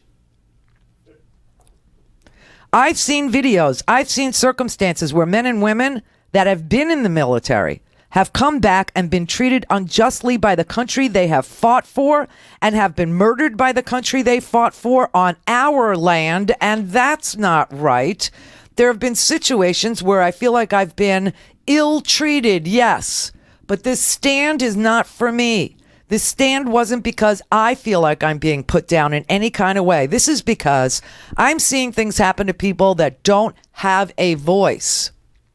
People that don't have a platform to talk and have their voices heard and affect change. So I'm in a position where I can do that, and I'm going to do that for people who don't. And that isn't for looks. That isn't for publicity or anything like that. This is for people that don't have the voice, and this is for people that are being oppressed and need to have equal opportunities to be successful, to provide for families, and not live in poor circumstances. I've had times where one of my roommates was moving out of the house in college, and because we were the only black people in that neighborhood, the cops got called and we had guns drawn on us. Came in the house without knocking, guns drawn on my teammates and roommates. So I've experienced this. People close to me have experienced this. This isn't something that's a one-off case here or a one-off case there. This has become habitual. This has become a habit. So this is something that needs to be addressed. I don't understand how it could be the wrong way. To me, this is a freedom that we're allowed in this country. And going back to the military, it's a freedom that men and women have fought for this country, have given me this opportunity by contributions they have made. So I don't see it as going about it the wrong way. This is something that has to be said. It has to be brought to the forefront of everyone's attention. And when that's done, I think people can realize what the situation is and then really affect change. And the fact that it's blown up like this, I think it's a good thing. It brings awareness. Everyone knows what's going on, and this sheds more light on it. Now, I think people are really talking about it, having conversations about how to make change, what's really going on in this country, and we can move forward. People of color have been targeted by police, so that's a large part of it, and their government officials. They are put in that place by the government. So that's something that this country has to change. There's things we can do to hold them more accountable, make those standards higher. You have people that practice law and are lawyers and go to school for 8 years. 8? No. 4 and 3, 7. But only if you include under. If you don't include under, it's 3. It's just 3 little years, Colin. But you can become a cop in 6 months, and you don't have the same amount of training as a cosmetologist. That's insane. Someone that's holding a curling iron has more education and more training than people that have a gun and are going to be out on the street to protect us. It wasn't a timing thing. It wasn't something that was planned. But I think the 2 presidential candidates that we currently have also represent the issues that we have in this country right now. You have Hillary Clinton, who has called black teens or black kids super predators. You have Donald Trump, who's openly racist. We have a presidential candidate, Clinton, who has deleted emails and done things illegally and is a presidential candidate. And that doesn't make sense to me. If that was any other person, you'd be in prison. So what is this country really standing for? Well, now, I have a preference in this presidential election because one is a fascist and one is not. But that does not mean that I disagree with any of the protests that Colin Kaepernick is doing, the way that he's doing it, or the people in the NFL that are now joining him doing it. Because they are absolutely, he's correct. Although the national anthem is, and the sensitivity about the national anthem, the sensitivity about our flag is so bogus because it is an old English drinking song. People should stand when it's played waving your mug. Somebody held up a sign that said, "You're an American, act like one." So I'm guessing that means that you should go up into the stands and punch an African American in the face like at a Trump rally. That's a real American. That's a Sarah Palin real American. That's a Donald Trump real American. They just 70-year-old men just randomly punch African Americans in the face at Trump rallies, and Trump will pay for the legal bills. So I guess that's what a real American behaves like. And he's, down on his knee, which to me means game over. Good night. But this is, I never really paid attention to preseason as much. Howard always watches it because it tells him the season is changing. Otherwise, we would never know. We're in Florida. Hey, that storm, I told you, remember the storm that you heard the other day while you were listening to the show? Yeah, that storm, I told you, was crossing the, below the penis that is Florida, the tip of the penis that is Florida's tip. It's called the Florida Straits. It's for straights only down there, which I find fascinatingly oxymoronic. Not oxymoronic, moronic. Just plain old moronic. It's irony. But yeah, that storm went up through the straits and it went all the way, I told you, into the Gulf Coast, and it's just blew over Apalachicola. Congratulations to the news media who learned to pronounce Apalachicola. There's also another groovy little place up there called Floribama. Yep. And it's now, it was a hurricane for about 5 minutes, a category 1, and now it's blowing over into the Carolinas, Georgia and the Carolinas. And we actually had a breeze here today. I was so excited. It was the storm. It was Hermine. It was Hurricane Hermine. Hermine. It's almost Harry Potterish. But yeah, so we had a breeze. I was so I was blown away. And now it's back to blazing hot. So I could tell you the storm's passing. Stacy in California. Hey, Randy. Oh, my God. I'm so glad you're back. Thanks. Listen, I totally agree about the national anthem and the flag. I mean, we need to just get it out of the sports. People are just rabid about it. They are. And, the NFL plays right into this because, I think last night was their 20th salute to the military. You know what? I am the military. Cut the crap already. Just cut the crap. In another month, they'll all be wearing pink for a few weeks. But, it's part of the brand, I think. It is. Of course it is. Of course it is. Yeah, the patriotism and the Budweiser. Right. Well, you know what? That's fine. But the uber nationalism in this country has got to come to a screeching halt because the uber nationalism plus the militarization of the police and all the other attributes of fascism, including Donald Trump's presence on the national stage as the standard bearer of the Republican Party with endorsements from David Duke and Hispanic surrogates on the TV saying, you got to get rid of us. We're a very, aggressive culture. And if you don't get rid of us, we're going to have taco trucks on every corner. I mean, the whole thing is just imploding. Yeah, I heard that live last night. I almost drove off the road. I'm like, are you kidding? Yeah, I know. I couldn't believe that he said that. I mean, that's almost like that's almost like a gay man saying or a gay woman saying, that they hate gay people, of which, since I am gay, I can say that. Right. But, I mean, it is self-loathing. There's no question about it. He's a self-loathing Hispanic, or he's a very opportunistic Hispanic who will trash his own country, his own countrymen, in order to get a payday. Yeah, well, I can understand being critical of your own countrymen, but not for a payday. And also, if you're being critical and not demeaning. Well, you don't have to be, I mean, you don't have to be all racist about it. And of course, anything that Donald Trump does has this imprimatur of racism just all over it. This is why when he goes to the Detroit church, an African-American church, obviously Donald Trump does not fit with African-American communities, nor does he fit with church. And yet this is what he's spending his weekend doing. I mean, it's like the OJ trial, it's not a good fit. No, it's not. And you know what I wanted to mention, Randy? Do you remember back when he first started talking about the wall, and Vicente Fox dropped an F-bomb when he said, "We're not paying for that wall." Yeah. And Donald Trump, my recollection was Donald Trump said, "Well, that kind of language is never something I'd use. I was educated, and I know not to use that kind of language, and I'd get strung up if I did." And now all of a sudden I hear, your little piece that you put together with all of the F-bombs, and I'm just shocked. I mean, I haven't heard the media say anything about that, not that they would. And also I wanted to mention that, how he's got now Kellyanne Conway with him. He seems to be a little more mellow, a little more, she's rounding his sharp edges. Well, let me take the break and we'll come back and we'll talk about the people around him, like Kellyanne Conway, her husband, and the new addition, David Bossy, everybody.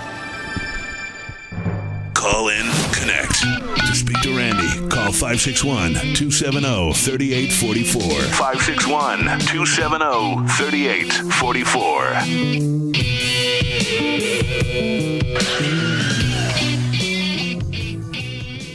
I am so excited to announce that ITM Trading is back to sponsor our new show. ITM Trading is a precious metals company that was a very loyal sponsor of mine for years and years, and our reunion couldn't have happened at a better time. 2016's been great for me and for gold.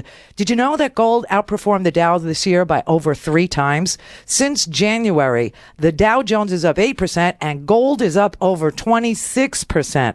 Some of the wealthiest and most powerful people in the country are diversifying huge sums of money into gold because they know diversification is the key. And maybe it's time for you to get diversified too. It's time to talk to my friends at ITM Trading about gold and how it can help you. Call them at 1-888-OWN-GOLD. They've been in business for over 20 years. They have an A+ rating from the Better Business Bureau. And if you'd like to know how to diversify with gold, call ITM Trading at 1-888-OWN-GOLD and ask for a free gold kit. 1-888-OWN-GOLD. 1-888-OWN-GOLD. I'm David Pakman, host of The David Pakman Show on the Progressive Voices channel. Check out this clip from my show. I have some bad climate change news from both the North Pole and the South Pole. First, in the South Pole. In Antarctica, scientists have been watching a growing crack in a major ice shelf called Larsen C, which is slightly smaller than Scotland. It's a 350 meter thick ice shelf that's floating on top of ocean waters, and the crack has grown to 30 kilometers in length from 2011 to 2015 and widened by 200 meters in the last few years. And in the last 6 months alone, this has accelerated even further, growing another 22 kilometers in the last 6 months.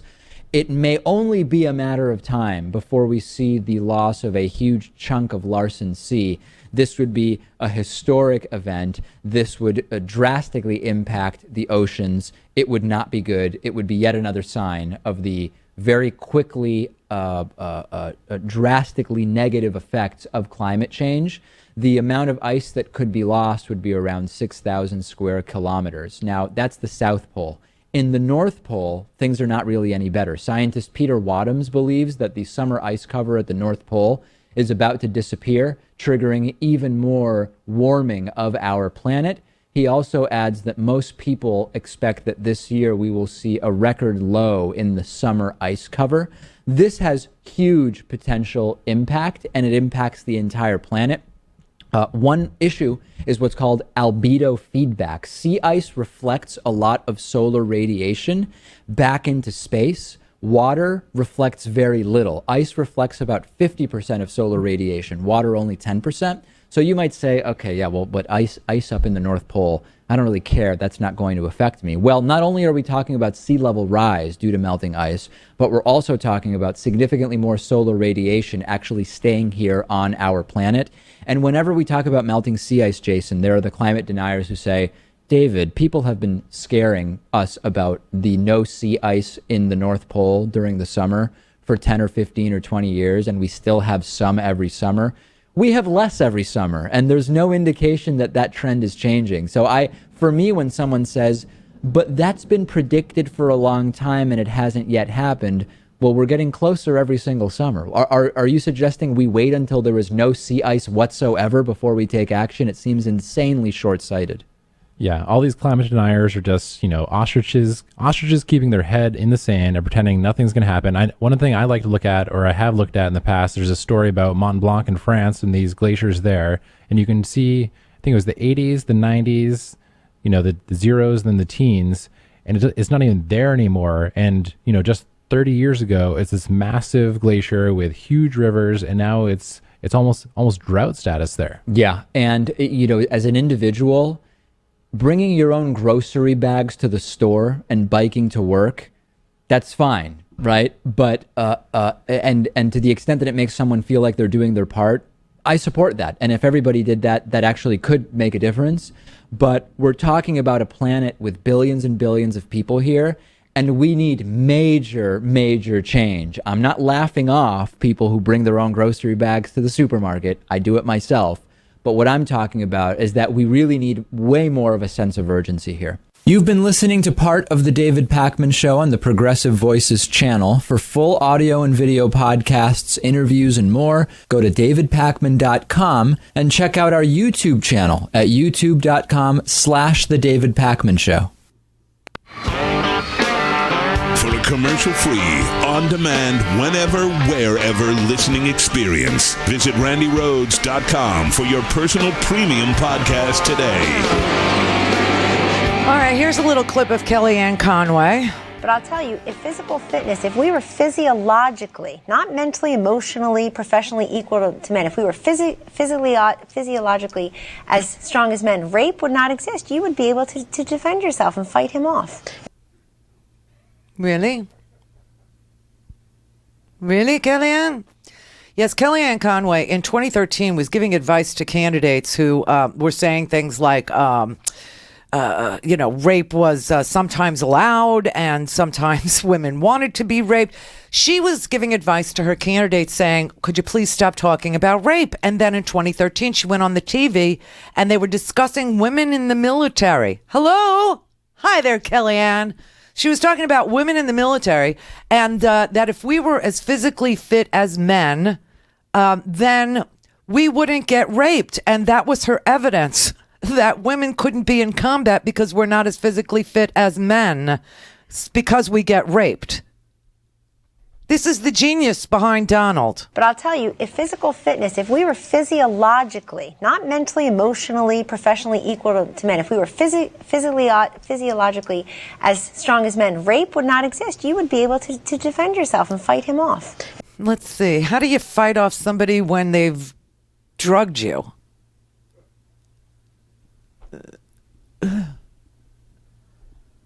Roofies? Anybody, Kellyanne? Roofies? Ever hear of it? Cosby? Quaaludes? Ever hear of it? How about 4 guys? Should we be physiologically fit enough to beat 4 guys with a knife or a gun to your head? Do you think that, if I was just as fit as a man, and I could actually serve in the military alongside a guy, then rape wouldn't exist? Really? I mean, this was insanity. This was just, she's and by the way, her husband, George Conway III, look him up. Her husband, George Conway III, was the lawyer behind the whole Paula Jones fiasco. So that's going to come up in the debate. So now you've got Kellyanne Conway and George Conway of the Paula Jones crowd, and everybody go, oh, well, Kellyanne. So meanwhile, Kellyanne owns like a polling company for women. It's like polling women, or she's very good at, I don't know if every woman wants to be polled by you, Kellyanne. Some do, some don't, but I don't know. talking about how if I was only, more fit, then, I could serve next to a man in the military. And of course, I could beat off a rapist who's got a gun to my head, or 4 of them with knives to my throat, or somebody that slips a roofie into, a little rum and coke there. I don't know what the hell these people think about, but it's certainly not real problems in solving them, I'll tell you that. So now today we find out that Donald Trump has just invited David Bossy, who is, David Bossy is the head of Citizens United. I mean, here we are trying to get the money out of politics. This is what's so hypocritical about all of this. I mean, David Bossy, I'll give you his background in case you just can't remember, place him from the 90s. But Citizens United made a movie about Hillary Clinton, and it was really one long campaign commercial against Hillary Clinton.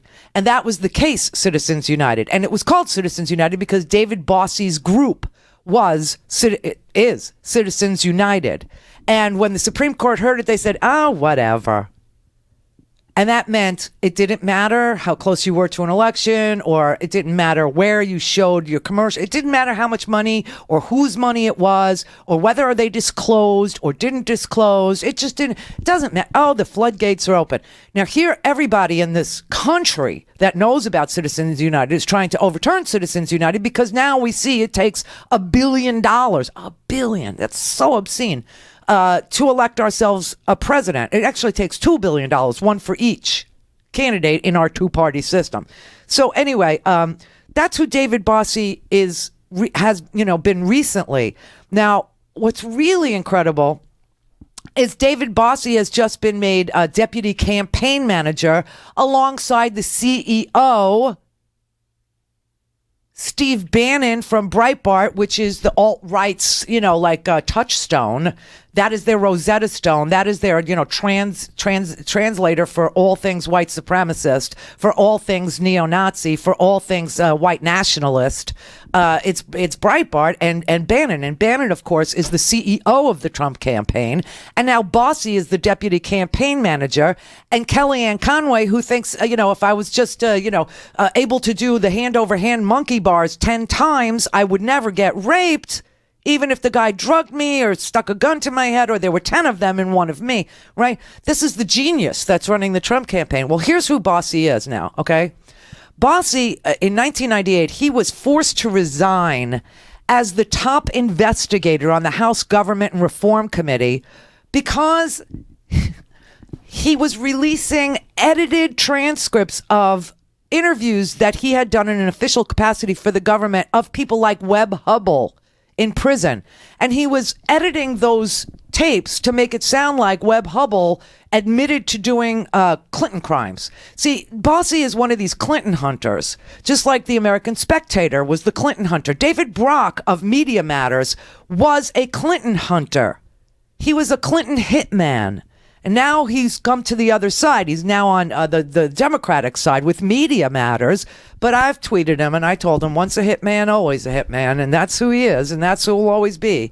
Even though, he confessed and he said, he wrote a book called Blinded by the Right and how wrong he was. But Bossy, Richard Mellon Scaife, George Conway III, these people have been hunting the Clintons since the 80s. Now, George Herbert Walker Bush literally condemned Bossy for, quote, filthy campaign tactics used against the Clintons during the 92 presidential campaign. In 2004, there was an article in Salon that was written by Eric Boehlert. I'm sure you know who that is. And then President George Herbert Walker Bush condemned Bossy and Citizens United, which is his group, for what he called, quote, filthy campaign tactics against the Clintons during the 92 presidential campaign. Now, Herbert Walker Bush actually filed an FEC complaint against Citizens United, against David Bossy's group, because it produced an ad inviting people to call a hotline to hear doctored tape recordings of conversations between Bill Clinton and Jennifer Flowers. Yeah, that's who David Bossy is. He joined Citizens United in 1992 as the director of political affairs, And he made it into very quickly. He made it into a full-time job, and all he did was hunt Clintons. And 4 years earlier, the Citizens United produced the race baiting. You remember Willie Horton ad? The Willie Horton ad, where Willie Horton they used it against Michael Dukakis. Willie Horton was an African American who was let out on parole. And apparently he reoffended. He was a sex offender who, sex offenders have very high recidivism rates. And so they ran this ad that showed, it looked like a turnstile, a New York City subway turnstile. And it showed, criminals going in and out of prison, in and out of prison. And of course, it was all about Willie Horton, who reoffended. And it got so bad that at the debate, and this is why I bring it up, at the debate, which we're about to have on the 26th, at the debate, Michael Dukakis was asked the question, if Kitty Dukakis, Michael's wife, was raped, would you be for the death penalty? And Michael Dukakis said no, and they say he lost the election right there. I think it was when he rode around in a tank with a helmet. Yeah. It's not a good look. It never was. Not even the Doughboys could pull that off. So why would you do it all those years later? It's just stupid. But anyway, David Bossy has alleged, baselessly, that a young pregnant woman, I don't even want to read her name, had committed suicide after having an affair with Bill Clinton. I don't know anybody that's committed suicide after having an affair with Bill Clinton. He's probably pretty good. But David Bossy went on in 2008 to produce Hillary the movie, and that the FEC ruled it was not a movie, but it was a 90-minute campaign commercial. And so they went all the way to the Supreme Court. That's the Citizens United decision to overturn the Federal Election Commission, which is now a toothless hag of a commission that is full of Republican appointees that will never, ever, look into Paul Manafort not registering as a foreign agent or any of these, connections between foreign money that Donald Trump owes to the Saudis, to the Chinese, and whether or not it's influencing our election. All these things, they'll never look at it. But Donald Trump will constantly bring up anything to do with the Clinton Foundation and foreign donations, because he's Trump. But this is the best thing ever. I mean, it's sad. But Frank Luntz, Frank Luntz is on Fox News. He's the pollster that does these focus groups that, tries to get the buzzwords that, really sting. And then he sells that information to the candidates. This is how Frank Luntz makes a living. And he's one of the most repugnant people on the planet. And he's very bizarre. But Frank Luntz was having an event. And David Bossy's mother-in-law was in attendance. And Frank Luntz was told that she was there and to call on her. And here's what happened. This was about immigrants. This was about Mexicans. Immigration. Hi, this is David Duke. I'm sorry. Oh, no, that's David Duke. I'm running for U.S. Senate. Sorry, that's David Duke. That's another great fan of Donald Trump's. This is David Bossy's mother-in-law. Which one of you is Dave Bossy's mother-in-law? Where are you? You're over here? I was told that if I didn't end with you, he would kick my butt. So I'm going to give you the microphone, and I want you to give advice to the 2016 candidates. What do they need to know? Wait for it. 1 man, 1 vote. People are coming in this country across the borders like rats and roaches in the woodpile. We've got a state like Minnesota that says it's not our business to check them out. Did David Bossy's mother just compare Mexicans to rats and roaches? Fascism complete. There you have it. There's the visual. We have 1 million people coming in this country, and they are like rats and roaches on a woodpile. And the audience applauds her. This is now the deputy campaign manager serving alongside Kellyanne Conway. And trust me, he was not hired without Kellyanne Conway saying, yes, I want to work with David Bossy. So let's not say that Kellyanne Conway is such a fabulous, wonderful influence upon the Donald, because I don't see it. Michael in Savannah, Georgia. Hi, Randy. Hello. you've talked about this a few times, and I just wanted to mention it because I remember like a year and a half ago, around the time that Keith Olbermann still had an ESPN show, but it was there was a DOD report, or there was a report that said that the DOD had spent millions and millions and millions of dollars on every single patriotic display for the NFL, the Major League Baseball, basketball. Definitely. So every time that you're seeing a color guard, every time it's stand up for the vets and everything, the NFL's not doing it because they're uber patriotic. No, they're doing it recruiting. because they're well, yeah, but they're taking a whole lot of money and charging the DOD to take that money. Right. The NFL treats the Department of Defense as a client, and the Department of Defense treats the NFL as a recruitment tool. Right. So it's now, unless we're going to have, if you want to have a really fair conversation about what the military does with sports, and you actually look at it and realize they are recruiting young people, is what they're doing. They're selling themselves like a product. So if the military is a product to be sold, then what's so uber holy about it?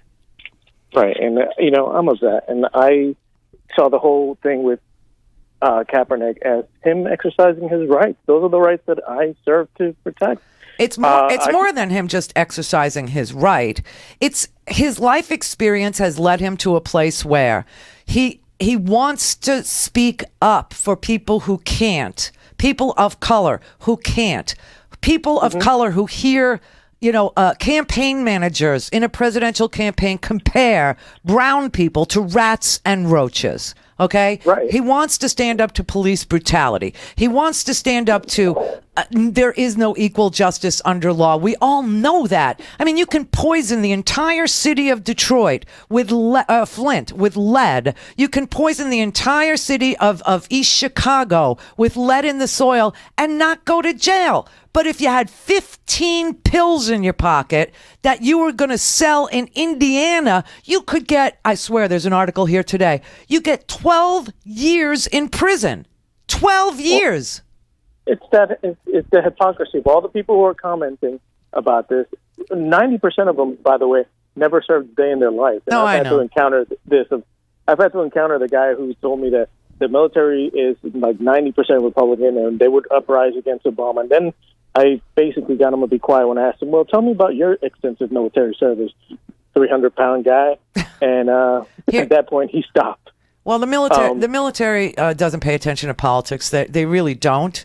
Well, what I experienced was that it's a mini microcosm of society. So you have about as many Democrats, about as many Republicans, as many independents, and you have everything. You have good guys, and you have guys who steal and lie and cheat, and yes, even rape, and they even rape the guys. So Kelly Conway is even wrong about that, because even as a dude, there's many cases of rape in the military. Yeah, and my experience was, and you could tell me if yours was different, but my experience was that the brass, they were company guys. They were trying to, climb the company ladder. And so whoever the president was, that's what they were. Of course. And if you caused too much of a ruckus, you were the problem. Not really what your opinion was. It's that as long as you didn't... don't make waves. Do not make waves. Do not become a problem that they have to solve, because they have no solution for you, and then you just become inconvenient and you have to go. And it's just hearing these personalities just keep complaining about it, including like one Tammy Lauren. That one really drives me up the wall. Complaining about Colin Kaepernick. And my argument that I have with people is, wait, so you have a problem when they march on the street. You have a problem when they sit on the counter. You have a problem when they're loud. You have a problem when they protest. And now you have a problem when they do it silently, quietly, and in a corner. So how exactly am I allowed to protest, or anybody's allowed to protest? Because that's very good. There's no standards for it. And apparently, I think the main rule is as long as you're black and you're protesting, don't do it. It doesn't matter how you do it. I think you're right. Stop. I think you're right. I think that's exactly the rule. I think the rule is no protesting while black. No driving while black, no protesting while black, no being middle class while black, no being rich while black, no being a CEO while black. Don't be a football player while black, especially not a quarterback. Oh, Rush will go all Rush on you. All things Randy at RandyRhodes.com. Go for launch. Speaking truth to power, The Randi Rhodes Show.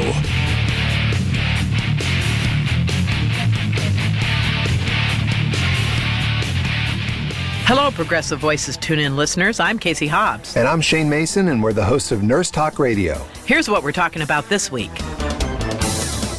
What are people in other countries? What do they say about Trump? They're out of their mind. I'm with you on this. He is unbearable. Now, God forbid, Maggie, that he should make it all the way. Would you go back to Ireland? I wouldn't go to Ireland, but I'd go to some other place, you know. Me too. We better start planning now, because I'm thinking Canada's looking better and better all the time. Yeah, well, they'd be probably building a wall against us, maybe. Yeah, they should be building a wall against us, that's for sure. You know, to look at him like, do you know, his hair reminds me of a cow we had at home, and when she'd give birth to a calf, she'd lick the calf and lick it until it got a kind of, to get the slime off. Right. Well, his hair looks like that calf, the slime. Yes, slime is on his hair. So he got something to lick him, but it wasn't a woman, I'm sure. Do you mind talking a little bit about the Medicare for All Forum and what other organizations will be working with you, and what is the goal for this? National Nurses United and Progressive Democrats of America and Healthcare Now are working together, and Bernie got a workshop scheduled. We're going to talk about what is the path forward in this country for Medicare for all. There are some provisions they have committed to work on getting a Medicare opt-in for people 55 and older, which would be a massive improvement for those of us in that age range. We need the support and energy from everybody across the country, helping propel this in a good direction and realizing that if people argue here, that's appropriate. That's what you're supposed to do when you hash out national policy. You're not supposed to put on a performance for the audiences at home. You're supposed to get to the best place for this country, and that's what we're going to try and do. Check out our show at nursetalksite.com and listen every Saturday and Sunday right here on Progressive Voices. This is why you work so hard to pay the mortgage. Because home is more than four walls and a roof. It's that porch swing on a summer night. It's pajamas with feet and everybody over for Sunday dinner. And that old stuffed chair in the living room you just can't get rid of. This is why you work a second job. This is why you learn to fix things yourself, so you could save on repairs. Because home is your place, your memories, your family sleeping in their own beds at night. And that is why we want to help. We are making home affordable, a free government resource that can make paying the mortgage easier. And now even more options are available. Call 888-995-HOPE today. That's 888-995-HOPE. Or visit makinghomeaffordable.gov. Good night, Mama. This is why. Brought to you by the U.S. Treasury, HUD, and the Ad Council. The Randi Rhodes Show is brought to you by our partners at ITM Trading. Call them at 1-888-OWN-GOLD and ask for a free gold kit. 1-888-OWN-GOLD. The Randi Rhodes Air Force. The Randi Rhodes Show is live on RandiRhodes.com and the free Progressive Voices app for Android and iOS. Visit the App Store or ProgressiveVoices.com now. My culture is a very dominant culture. And it's imposing and it's causing problems. If you don't do something about it, you're going to have taco trucks every corner. Wait a minute. I'm sorry. Hold on a second. I have to let Adriano in here. I don't know. I don't even know what that means, and I'm almost afraid to ask. I'm offended. That's Trump's Hispanic outreach surrogate. The outreach looks like this. This is the outreach. Is that harsh? I don't know. I mean, you got a guy who, running for president. He's the standard bearer of the Republican Party, and he says MF, and he says BS, and he says FU, and he says MF, but apparently not on the YouTubes. I don't know. But, yeah. Hey, taco trucks, it's a wonderful idea, I think. I think everybody should have them, because aren't you in the Midwest sick of casseroles at long last? Leslie in Gaithersburg. Hi, Randi. It's nice to talk to you. You too. I wanted to talk to you. Professionally, I have my own business, just like you do, and I'm an adult education teacher. I teach adults. I do something very, very bad. I teach them how to play cards. And one of the things I've learned is I stole it from the medical profession. Their students, they teach them to learn one, do one, and teach one. And we all want to channel you when we're out there trying to debate politically ourselves. And so this is why I so much love my podcast. And yes, I want to do this for you, is because sometimes we cannot write notes as fast as you talk. And I go back on the podcast in the evening, and I go and I write notes. So what I'm doing is I hear it, and then I write it, and then that evening I make a pot of coffee and I talk about it with my husband. So what I'm doing is using my senses to absorb the information. Well, that's exactly how I do it. That's exactly how I teach myself, too. But that's why I post the homework section also, because I know this goes by very quickly. So at randirhodes.com, if you go to the homework section, everything I relied on to do the show today is there, posted, so that if you needed to print something out, or if you wanted to refer to the stats I had, or it's there. It's actually there. Yeah. So, but that's how I teach myself too. I mean, I hear something, I look it up, I write, as I'm talking to people, I write things down, things that, I think I need to make a note of or teach myself or, whatever it is. And then, you talk about it and, bandy the idea about. That is how you learn. There's no question. Yeah, so everybody needs to get the podcast so they can go over the information. Well, they're going to wish they did. If you don't get the podcast right this freaking second on Monday, you're all going to be like freaked out because I'm off. I'm taking the day. It's Labor Day weekend and I'm not going to be here. And if you don't have a podcast, what are you going to do? Yeah, get that stinking podcast, people. Yeah, thank you, Leslie. Thank you so much. Bye-bye. Happy Labor Day. Brian in Long Beach, California. Welcome back, Randy. Thank you. Oh, I was watching CNN yesterday, and they had one of Trump's surrogates on TV, and behind him was a bookshelf. And I always like to look at the bookshelf when I'm watching these interviews. And behind him was a book about Himmler.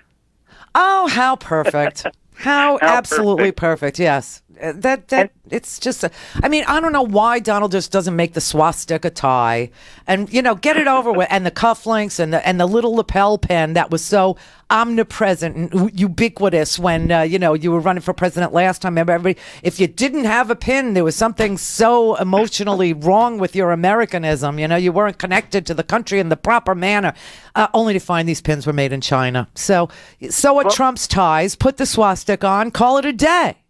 Yep, and I was confused. I keep thinking, I heard the taco truck comment, and I looked at this guy with the Himmler book, and I'm like, I don't understand why these are... I didn't know there was such thing as such a self-hating Hispanic, but then I remember Phyllis Schlafly has a gay son, so it all makes sense now. Yep, it is. It's a lot of self-loathing out there. But, I can't believe David Bossy's mother-in-law stood there and called, Latinos cockroaches and rodents, and that's not... Or that Kellyanne Conway said, hey, women, your problem is you're too weak. That's why you get date raped with roofies. Or that's why, when a guy puts a gun to your head, if you would be more physically fit, this would not happen. Really? I mean, what world do these people live in? They got to turn off the Hitler channel. They really do. Oh, did we post my my last day of Hitler video? Please post that. I love that. We were gonna see. This is the thing. It's so multimedia. It's like mixed media is what this art is, and there's so many things going on. I mean, there's people listening, obviously, on TuneIn and Stitcher and things like that, and there's people listening on Vozcast and all these different platforms, and then there's people watching on many platforms. There's Periscope, there's Facebook, there's YouTube, there's so many places to watch also. And so we made a commercial before we even launched this show. It was hysterical, of Hitler's last day before he killed himself. Remember, he was a suicidal maniac, and he took his woman with him, which is just so Romeo and Juliet, isn't it? Yeah, it's the Nazi Romeo and Juliet. No offense to Italians or Germans, just the white supremacists. But and so we were going to play it, but you can't play it because it's all in German, but it has subtitles. So I thought, oh, that'd be so funny to watch on YouTube, and on Periscope, and it would, except that if you were listening, you'd hear German for 4 minutes, and you say, what is she doing? Sounds like a Trump rally. Robert in Naples. Hey, Randy. Hi.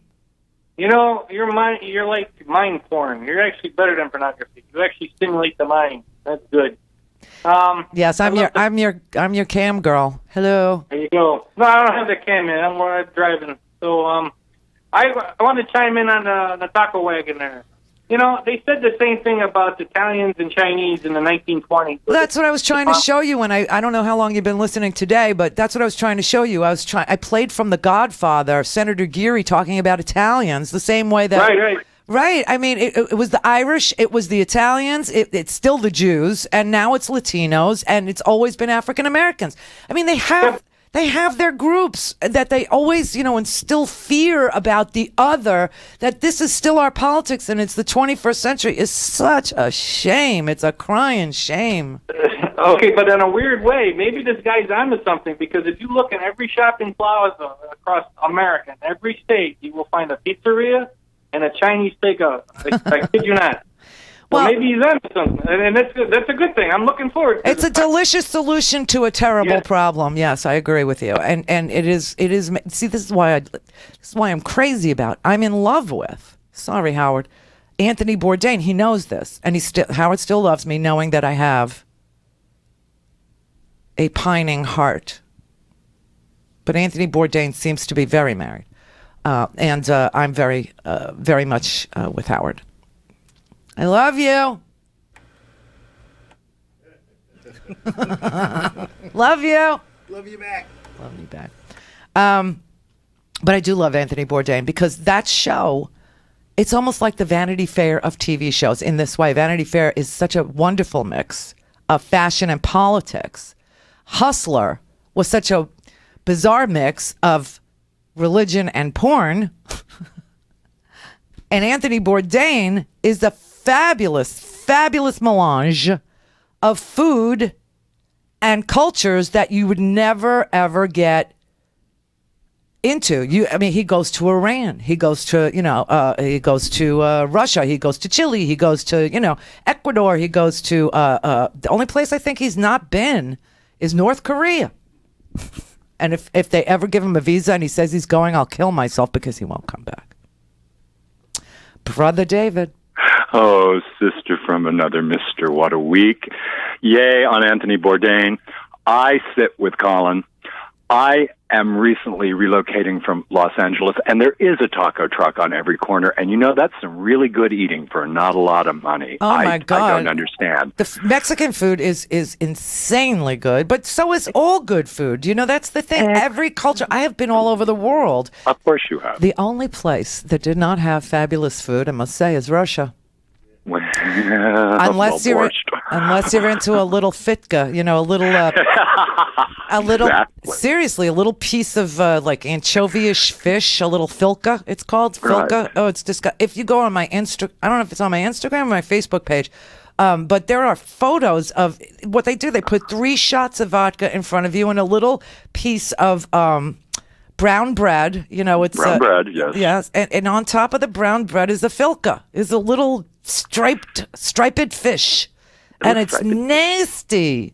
Yeah, I agree. And I like I like Jewish food. I mean, my mother says she doesn't know exactly where I come from because she can't stand it. And I love like herring, and I love whitefish. I like. So do I. Yeah, I love chopped liver. Well, I'm a quarter Jewish, so yeah. I was raised on that. Yeah, but I think I'm Jewish, and I love Jewish food. But then when I take the 23andMe or the Ancestry, I come out Viking. Oh my! I know, it's so weird. It's really so. Weird.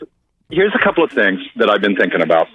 One, on this whole YouTube, social media, them ASCAP, all that.